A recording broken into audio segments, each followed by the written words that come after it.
Trade Union Village at the back of the field, and in the unlikely event that you're not in a trade union, please use this opportunity to join one today.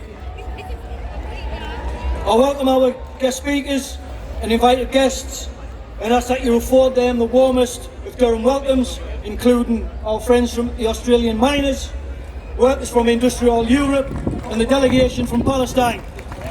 Hey! Well said, Coco. In keeping with our great tradition, the big meeting will open with a civic address from the Mayor of Durham. Please welcome Gary Hutchison, the Right Worshipful Mayor of Durham.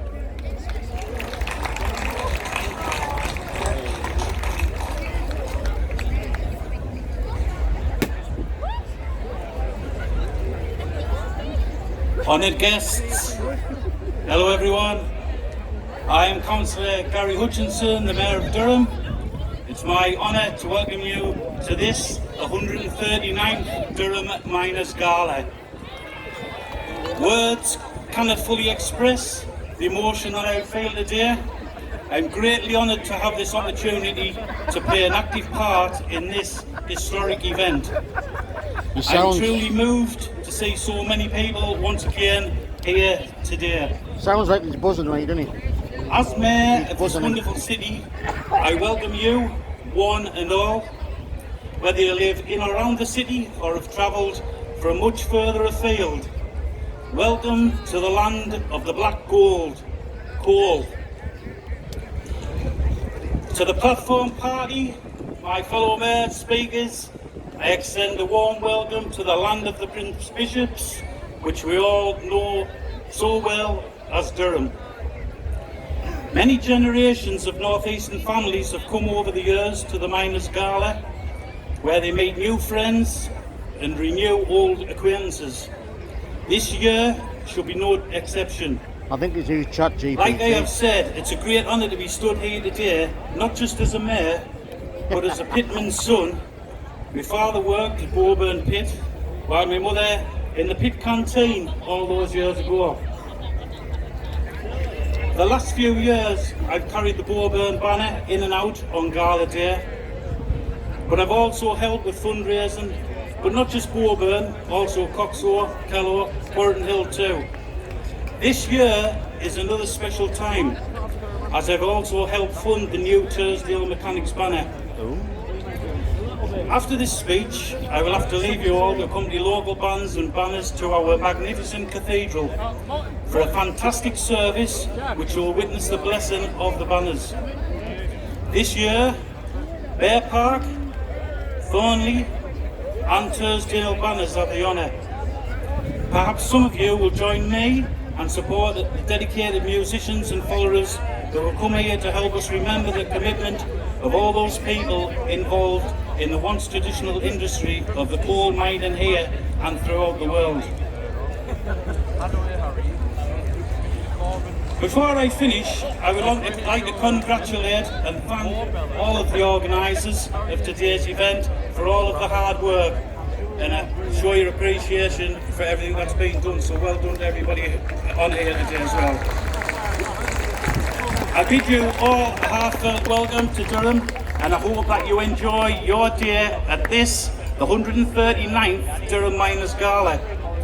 I hope the tradition is kept going for many years to come. Have a safe journey home. Thank you.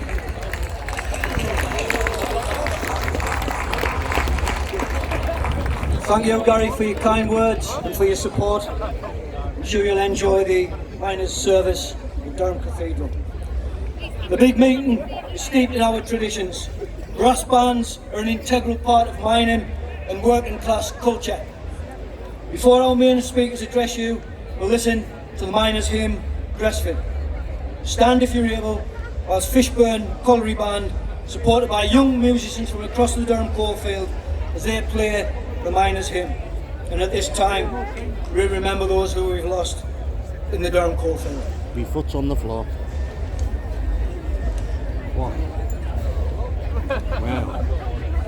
Oh, the blood just went in your head.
Glad you're not singing.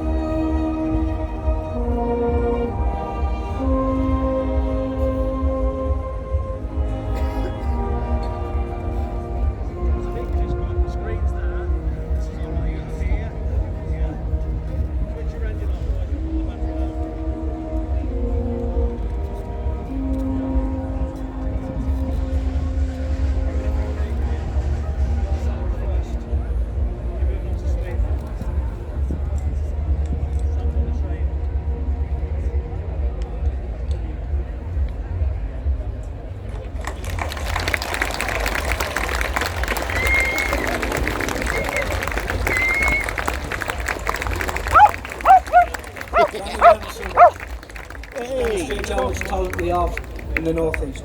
Fuck. Comrades, friends, fellow trade unionists, welcome to the proud, beating heart of our movement, Whenever you the see big meeting.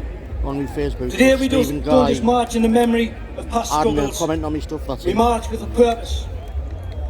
We stand on the shoulders of He's a Dorman man generations like who me, fought Dad. for better terms and conditions, He's a safety in the Dorman, me, Dad. workplace, and the right to be heard. And now, it's our time to carry that torch forward.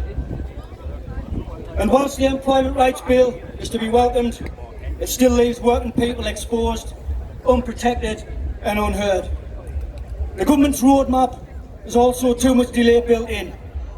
There's no justification for delaying day one rights. Enhanced protections for pregnant women or eradicating zero-hour contracts. And there's absolutely an imperative that sectoral bargaining and the secondary right to the legal right to secondary picketing is included. So that when one of us is attacked, Coco agrees. all of us together can stand in defiance.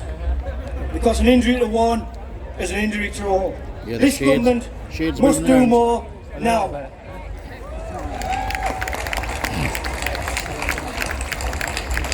Comrades, it would be remiss of me not to mention and express my sincere gratitude on behalf of the Durham Mines Association to the Labour MPs behind me who backed the call for justice for mine workers' pensions. Their influence and unwavering pressure delivered MPS justice from this Labour government. And it's a welcome start, but we've got to demand more. We want every penny owed to retired miners. Decades of backbreaking work, and yet miners have been robbed, their pensions plundered, and that's theft, plain and simple, in my book. We've got to demand what's rightfully owed, and we've got to keep still fighting for every penny is returned to those who earned it and toiled in the bowels of the earth.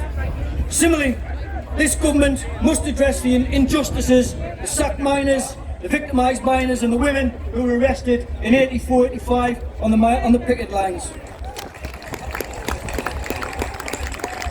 Hey!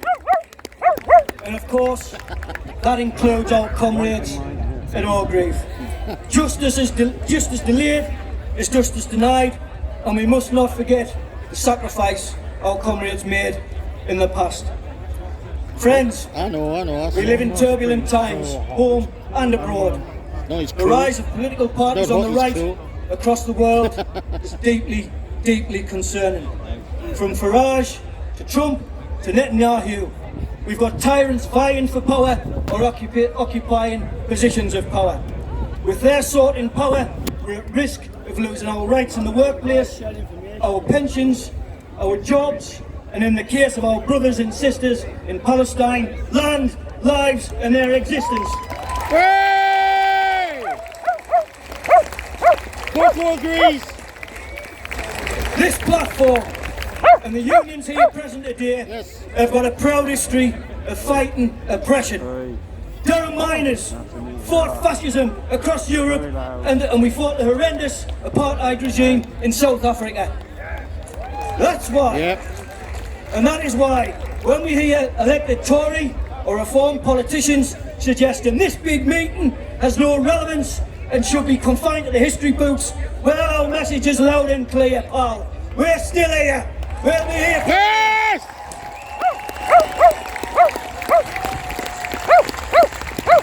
Hey, the lads!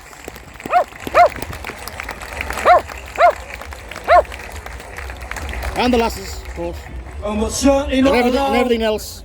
the Durham Pride contingent who's with us being aligned by this reform politicians in County Hall. Coco really agrees. Goody sure.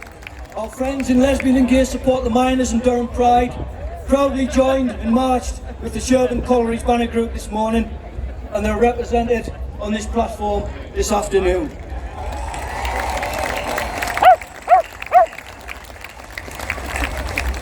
Durham Pride, or Pride anywhere in the UK, regardless of whether Reform Council is a threatening or actually pull funding, the trade union movement will stand up alongside you and ensure those events go ahead.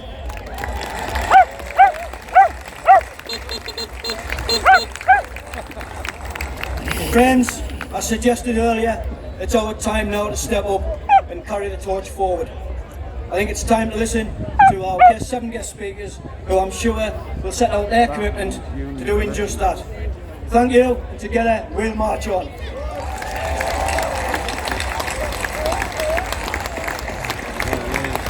Are you getting ready for the Old Jeremy's? I can now introduce our first speaker, who's a proud son of the Durham coalfield, a fighter for working people and a proud standard bearer of our heritage. As Secretary of the Durham Miners Association, he carries the torch lit by generations of miners, such as them towing the banner behind us. Men and women who've built this region with their hands and their courage. He's not just preserving our past, he's building our future. A voice for justice, a champion of community, and a leader who stands tall when everyone else falls silent. Let's hear it. Let's give him a big, proud County Durham welcome. The voice of the pitman, Alan Markham. Way!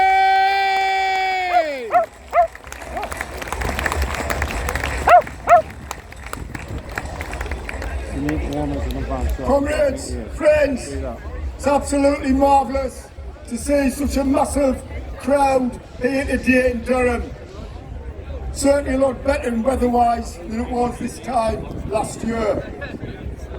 At last year's gala, a week after the general election landslide victory of the Labour government, I warned that if the new government didn't deliver, I think I said there was a sinister group lurking in the background to replace them. And look what happened. The government stopped winter fuel payments to the elderly. They reneged on promises to waspy women. And I can remember people on that front bench now, when they were in opposition, never missing a photo opportunity to stand with waspy women and promise that justice would be done. And they reneged on it. Bloody hypocrites! They also retained the two-child benefit cap, forcing some kids into poverty and hunger. We've got a report from the Teachers Union that some children People used to boo in and the everything when I sixth used to come in. richest nation in the world Nobody are boos. going to school with empty bellies. That's a damn disgrace. That is intolerable.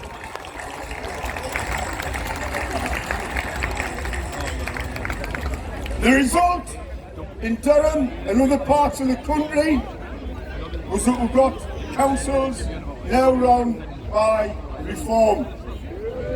Ooh. Why, Despite that, Starmer and his advisors, if that's what they are, if Morgan McSweeney was my advisor, he wouldn't have a job for long. The man's an absolute clown. And despite that, Starmer came on the TV and in the press saying I will not change course. In fact, will accelerate the changes that are necessary. It's like heading towards a cliff edge and putting your foot on the accelerator rather than the brake and turning around and coming back to safety and reassessing the situation. It's absolutely intolerable. And then the government were forced into U-turns. And I'm proud to call the 120, or some of the 128 MPs who rebelled against the injustices. Many of whom are on this platform today. I'm proud to call them friends and comrades. I'm proud to have stood with some of them shoulder to shoulder for many years. Some of them on picket lines in 84, 85 and ever since. Thanks for what you did, comrades. You showed what Labour MPs are supposed to do. Traditional Labour voters rightly felt betrayed by the Labour Party. Successive governments, not only Labour, the Labour Party, the Tory Party and everybody else, and they turned to reform.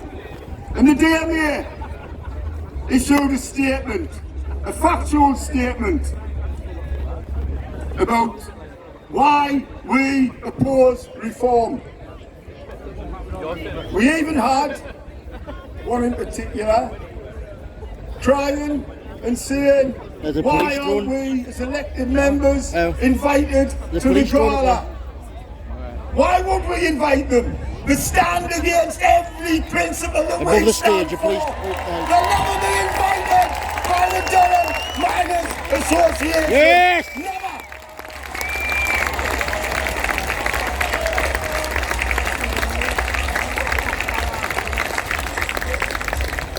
Following the publication of the statement, which was well received by many people, the Deputy Leader, the new Deputy Leader of Durham County Council, resorted to personal insults on social media. I was actually in a hospital with my daughter who's ill, and I got a thing on my phone, and a mate of mine had sent this blog or whatever they're called, of Darren Grimes. Crafty wank! Oh, he's a real keyboard warrior, our Darren, sitting in his bedroom at night, insulting people. I'll invite from this platform Darren Grimes to come and accuse me of being a cosplayer miner. That's it, that was his words, cosplayer miner. And he made one of the other stupid remarks. But come and say them to me face, Darren. You know where I am.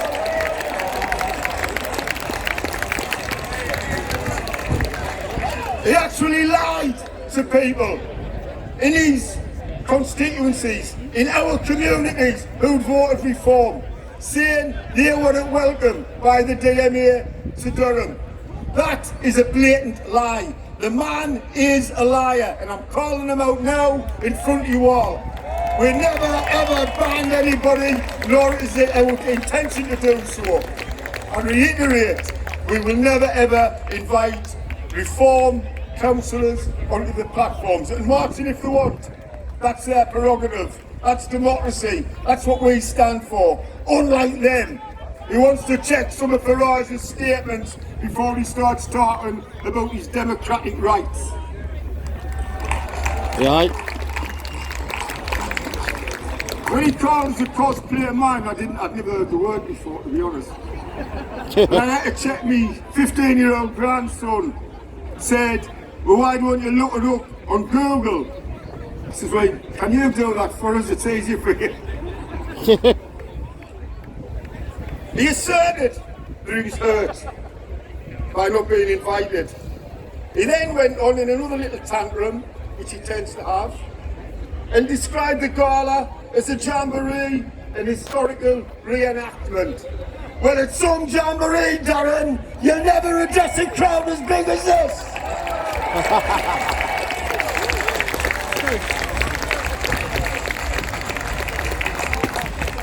They just don't get it. What the gala means, the historical context of the gala, where we'll look to the past and look forward to the future for a better future. We're trying to emulate what our forefathers did, building decent homes, providing decent jobs, providing trade union rights, providing hospitals, providing leisure facilities. We're trying to emulate what they did and improve on that, not destroy everything in sight like they're intent on going.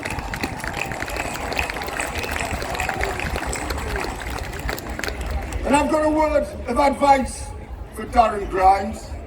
Stop wanking. If you want to get into personal insults, I'll not be drawn to lower myself into that. However, be warned, Darren, I've been insulted by professionals, and you were certainly not in that class, lad.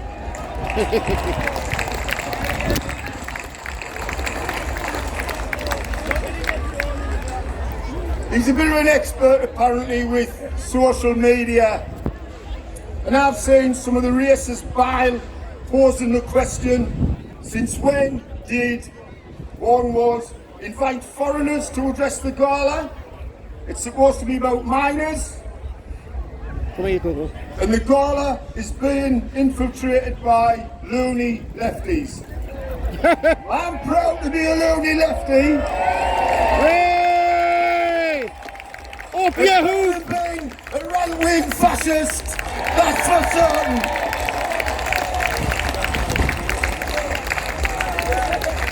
So I did a bit of research on our history, the DMEA history of inviting international guests to honour our platforms and our presence. And it turns out that the first international speaker was a man called John O'Connor Howe, who was an Irish independence campaigner, and he was a Home Rule MP in County Mayo in Ireland. And he addressed his gala in 1876. So Darren, it's not a new phenomenon, lad. You sackless wanker. The DME has a long and proud history, as Stephen's already said, of supporting oppressed people around the world. And we will continue to do so. Wherever there's oppression, the DME will stand shoulder to shoulder with those being oppressed, and we will support them to the best of our ability and make sure we spread the word.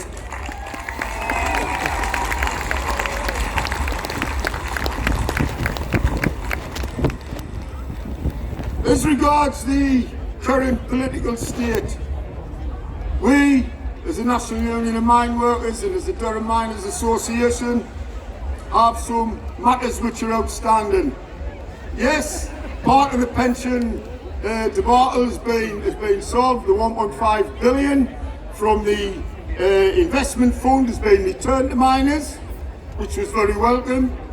But we need to get a decision sooner rather than later on the surplus sharing of the actuarial surpluses of the Mine Workers Pension Scheme. As Stephen's already said, that belongs in the pockets of winners and beneficiaries who toiled in the bowels of the earth, putting pensions away for a rainy day, not for governments to plunder them to bail them out of a financial crisis.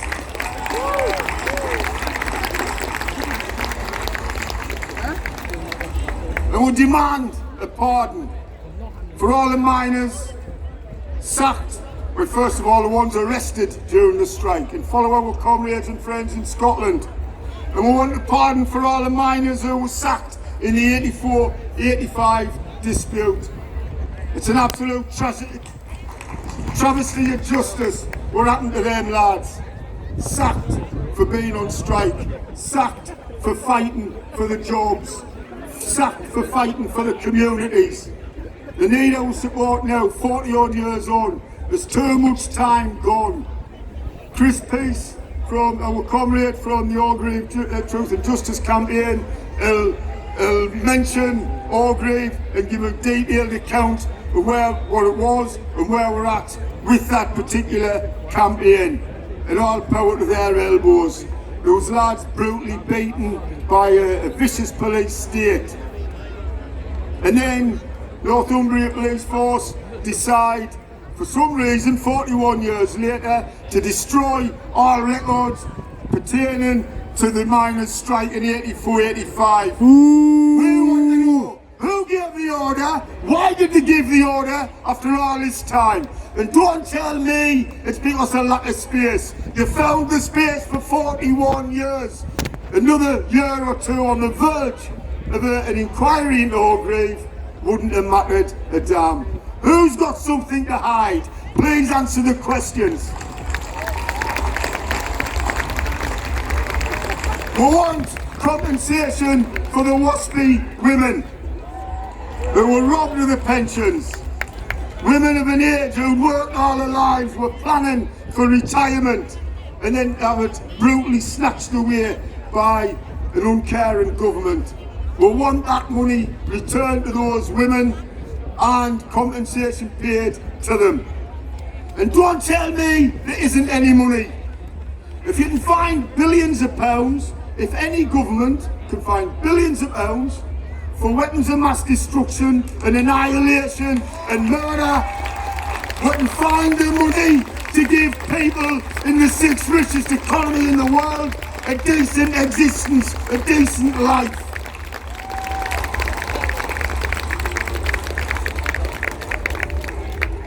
And finally, I'll end here. There's far more important speakers than I today. I want to end my contribution with a message of support from the DMA to our friends and comrades, our brothers and sisters from the LGBTQ plus community. Reform councillors took down the pride flag from City Hall. The Durham miners have raised it higher than it's ever been. Solidarity, comrades! Hey!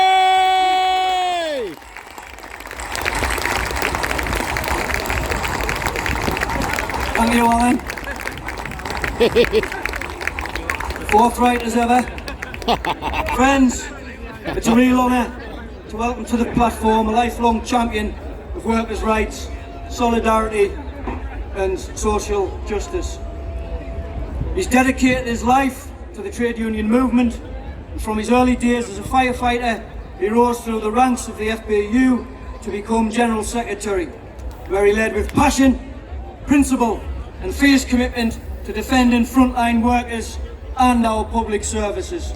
And now, in a powerful statement of unity across our movement, he occupies the position of Acting General Secretary of the NSUWT, the Teachers Union. He's never been afraid to speak truth to power, whether it's in Parliament, on the picket line, or right here at the Durham Miners Gala. He stands for what we all believe in: solidarity, equality, and the power of working people to change the world. So please give a thunderous gala welcome to our comrade and friend, Matt Rack. Where's he gone? Oh man, he's gone round. Thank you, Stephen. Grab the Friends, fellow trade unionists, comrades. Well, lesson one is, don't mess with Alan Margin. I am delighted to be here once again. It's been, shall we say, an unusual turn of events. In the past few months, I've discovered that certain people in the world don't like me. Damien Green, former Tory minister, has warned teachers about me. Certain anonymous Labour ministers, it seems, don't like me. And I take great pleasure in the fact that Michael Gove doesn't like me. I'm honoured to bring a message today of solidarity from NASUWT, the Teachers Union, from the classrooms of Britain. Solidarity from teachers standing shoulder to shoulder with key workers, remember that phrase? With every public servant, every community, every family let down by 14 years of austerity. I'm proud to have marched through this wonderful city on this wonderful day of celebration and solidarity. We march today behind banners that echo generations of struggle. Banners made by people who, in the most difficult of circumstances, had the courage and the confidence to envisage a better way of doing things. They could think about and fight for a world based not on exploitation and division, but on cooperation and on the interests of everybody. We can learn much from those who went before us. But we don't just march to honour the past. We march because that fight is still ongoing and is still needed. Indeed, that struggle is required now more than ever. We march as the Teachers' Union because the state of education is a national scandal. We march because our children are being failed. We march because other public services are being failed. Yes. Healthcare workers, local government workers, firefighters, refuse workers, all trying to pick up the pieces from relentless cutbacks over 14 years. We march because people demand and need hope and change. People want homes and jobs and good quality public services. This year, for teachers in England, ministers announced a 4% pay award. And the last 3 pay awards have certainly improved things, there's no denying that. But here's the truth, a quarter of that, 1%, is expected to come out of school budgets. That's not a fully funded pay rise, that's an ambush. That's a political trick to ask head teachers to choose between different groups of staff and choose between teachers' pay and children. And either way, the school and children lose. And let's say clearly from this platform, you cannot deliver world-class services, you cannot deliver a world-class education system on real terms pay cuts and on slashing funding. And think about this, in this day and age, in one of the richest countries in the world, in this region, in the northeast, more than 170,000 children living in poverty, in one of the richest countries in the world. That brings shame on the politics of this country and shame on the system that delivers it. And yet it is in these very communities that the government asks schools to make cuts. It asks teachers to find non-existent efficiencies. But teachers do more than making do. Every day they go above and beyond. They buy resources from their own wages. They stay late to help the kids who've got nowhere else to go. They spot the children who are going hungry. They step in where other services have been stripped away or scrapped. As other forms of social support for young people fall away or fall apart, schools and teachers pick up the pieces. They carry communities consistently and relentlessly. But they are at breaking point. Teachers are leaving the profession. Recruitment is in a crisis. Retention is in a crisis. Morale is at rock bottom.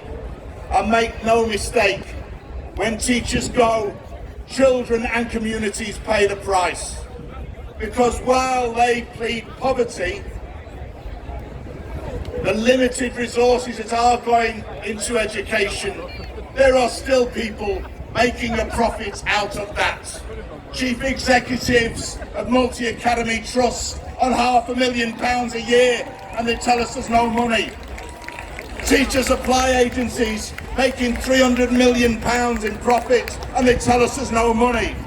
Private providers for special needs charging £60,000 for individual children, and they tell us there's no money for education. That is profiteering with our children's futures.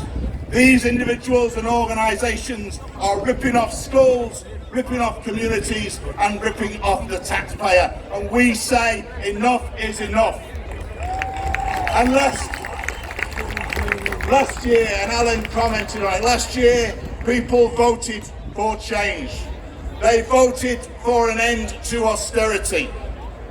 And I have to say this, attacking pensioners, attacking the disabled, attacking those on benefits is not ending austerity. It is continuing the attacks on working people. And I say this to Labour ministers. You have seen the anger provoked by the attacks on disabled people. That is not what people voted for a year ago. So don't be surprised when people react angrily, when people vote, frankly, in a different way. There is no God-given right to the votes and support of working people. You need to start listening, and you need a change of direction. And don't tell us endlessly that there is no money. Don't tell us that in one of the richest countries in the world. You know, the other week, a foreign politician, President Trump, told NATO members that they would have to increase defence expenditure to 5% of GDP. There was no debate in the British electorate about that, but it's remarkable that British politicians, the British Prime Minister, and indeed other NATO leaders didn't challenge that. Well, let's be clear, that's a decision that Parliament may make. Well, let's have a debate, because if that is the decision, that money is not going into schools and other public services. This is a rich country.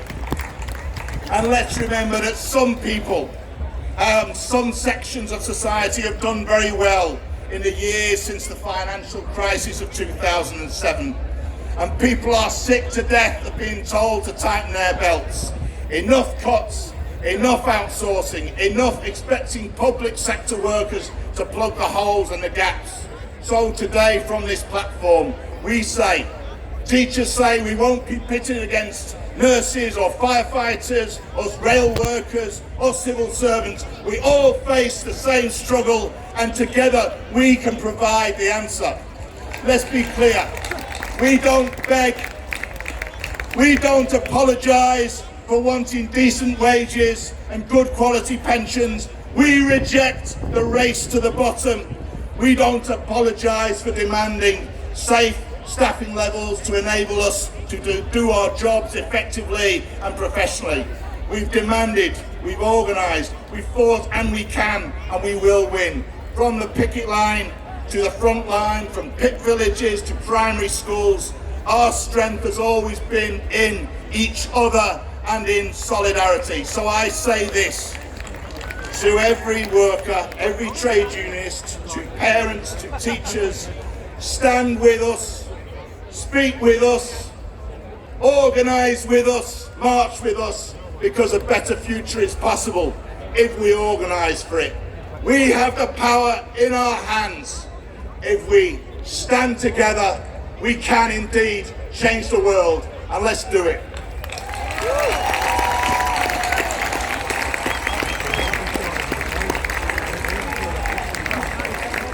Thanks for that, Matt. Thanks for joining us today. Comrades, to introduce trade unionists who have a personal connection to the Durham mining heritage is always extra special. Our next speaker's great uncle died of a broken spine in a Durham pit, leaving behind a wife and 2 young children. From this platform in 2022, she emphasised the importance of trade unions in protecting workers from corporate negligence and exploitation.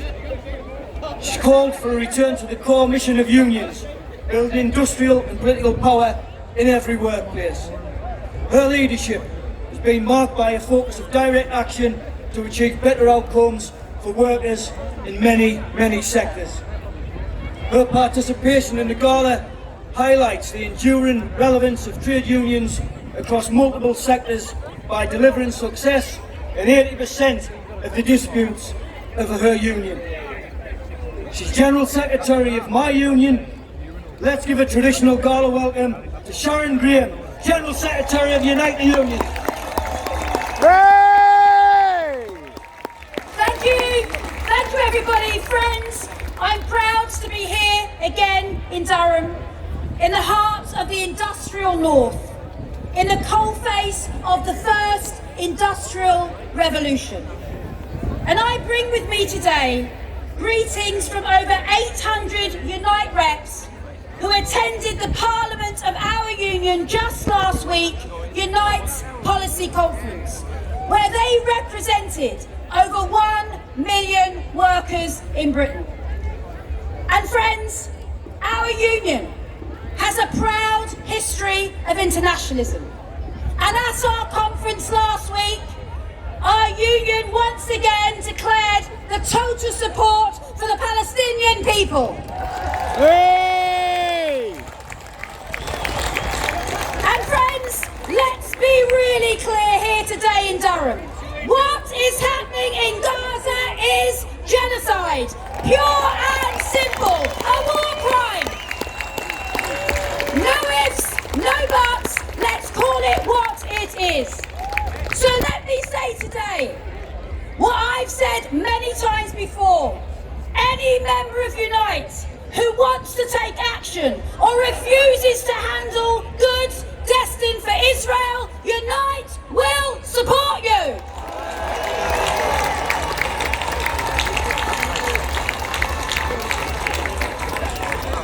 And friends, make no mistake, Labour needs to keep its manifesto promises and recognise a Palestinian state now. What are they waiting for? The check! Friends, Unite's renewed focus. Unite's renewed focus on mobilisation, on collective bargaining, on the tried and tested method of pushing up pay has delivered. And today, as we are here, gathered together in Durham, there are thousands and thousands of Unite members out there on dispute up and down the country. From the Birmingham bin workers and Veolia here today. So friends, let's say to striking workers as we sit here, solidarity to you. Friends, striking workers, they are the vanguard of our movement. In so many ways, they define our movement. So let's together hold our heads up high here in Durham. Let's proud to be union and say to every single striking worker here and around the world is our picket line. We stand with you. Victory to the strikes. Solidarity.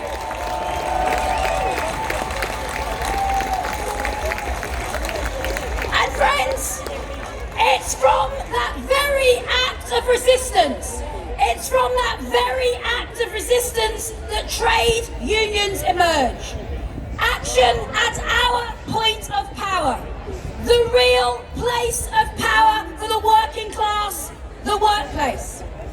And friends, we have had over 100,000 disputes in our union over the last 3 years, covering over 200,000 Unite members, £55 million paid out by Unite in strike pay. Under my watch, no striking worker will ever be starved back to work.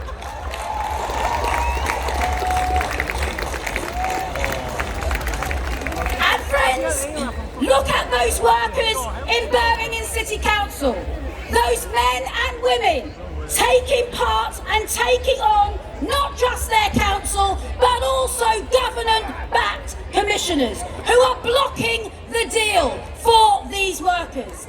Angela Rayner, missing in action. Ooh. She visits the leader of the council and scab agency workers, but not one single word to the workers on the picket line. Shame on you! Shame on you! Shame on you! And friends, let's be clear. What is happening at Birmingham City Council is an absolute disgrace. And let's remind ourselves what this dispute is about. It's about bin workers who woke up one morning and they were told that they would have £8,000 taken off their pay. For some of those workers, friends, that is a quarter of their pay, all under the watch of a Labour government. How does any employer, let alone a Labour council, treat their employees like this? Friends, it's fire and rehire in any other name.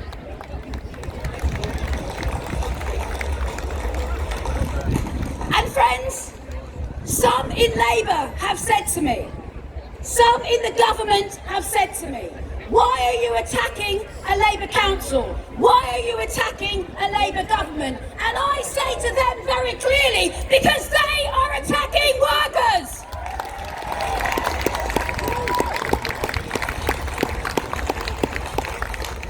Friends, make no mistake,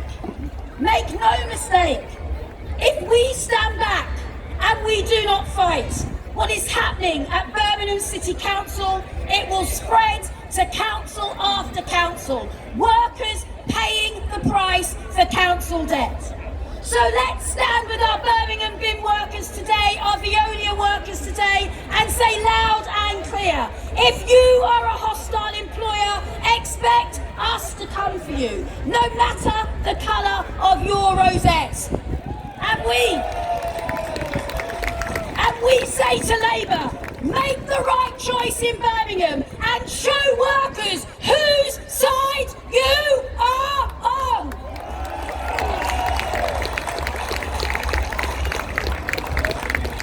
Friends, people do not understand the choices Labour are making.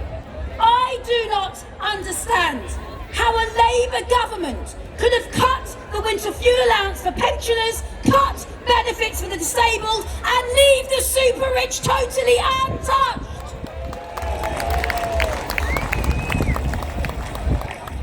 Friends, our reps in the Parliament of our union last week, a union covering 41 sectors across the British and Irish economy, have decided enough is enough. We do not want any politicians in our union who do not back workers.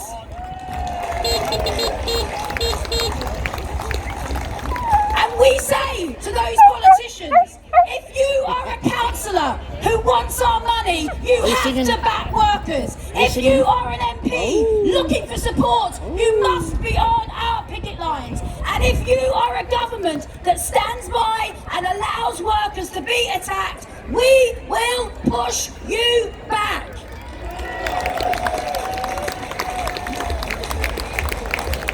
Friends, when the Labour government continues to put their fingers in their ears and abandon working class communities, don't be surprised.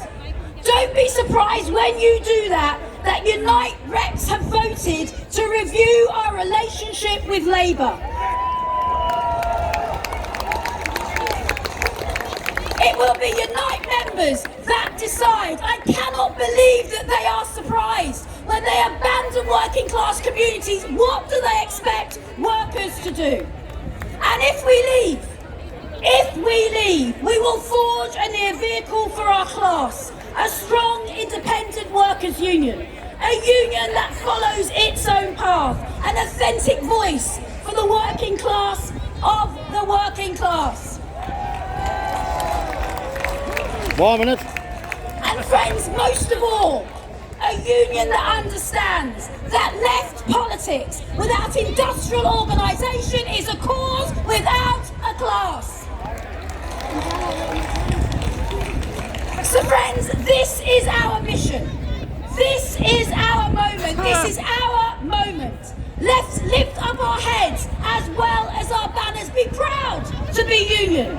And let's prepare our class for the fights to come. See you on the picket line. Solidarity.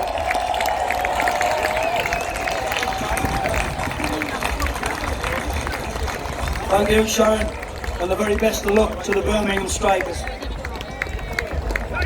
Friends, before we move on, I've got to make an announcement. Could a member of the Harrington Banner Group please make yourself known to the nearest steward at the earliest opportunity? It's the Harrington Banner Group. Please report to your nearest steward. We now have a short film which will bring a message of solidarity from Chris Smalls, the American co-founder and former president of the Amazon Labor Union in New York. Get in, son. What's going on, brothers and sisters?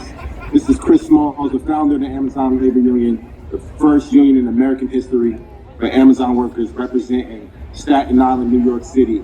And I'm here in solidarity with all of you at this year's Miners Gala. I wish I could have been there in person, but of course, the struggle always calls for activism and our fight to continue. Right now, I'm currently on board the Handala on my way to deliver some emergency aid to the people of Gaza. Because this fight and this fight against the genocide is not outside of the scale of labor. And I stand with the people of Palestine, and I stand with the struggles all around the world, especially with the history of the miners that fought and lost their lives so that we can have the freedom and the liberties that we have today. But remember, folks, that we're under attack. Every single day, labor is under attack. And right now, we have a government and an administration under the Trump administration that is attacking labor in every aspect in our country, dismantling the National Labor Relations Board, attacking workers' rights, deporting migrants, immigrants, people of color, and displacing our communities every single day. So for us as labor leaders, as organizers, as activists, it is our duty and responsibility to be the shield for the working class. So remind ourselves that this fight is a long fight. It's not a marathon. It's not a sprint. It is a marathon. This is a lifetime fight that we signed up for, and labor right now is leading the forefront of a lot of struggles around the world. So I hope to see you guys out there on the picket line, and I hope to see you guys in the near future at next year's Miners Gala, and I hope to see you guys succeed in every single way as we continue to fight for the working class. We'll be here in solidarity internationally. We stand in solidarity because that's what's going to get the goods. It's international solidarity, and I hope one day that we'll have a conversation when we look back and reflect on this moment in time, and we say that in the heat of the moment, during all of the oppression that we're seeing, that labor took the fight on, and we succeeded, because when we fight back, we win every time. Love and solidarity.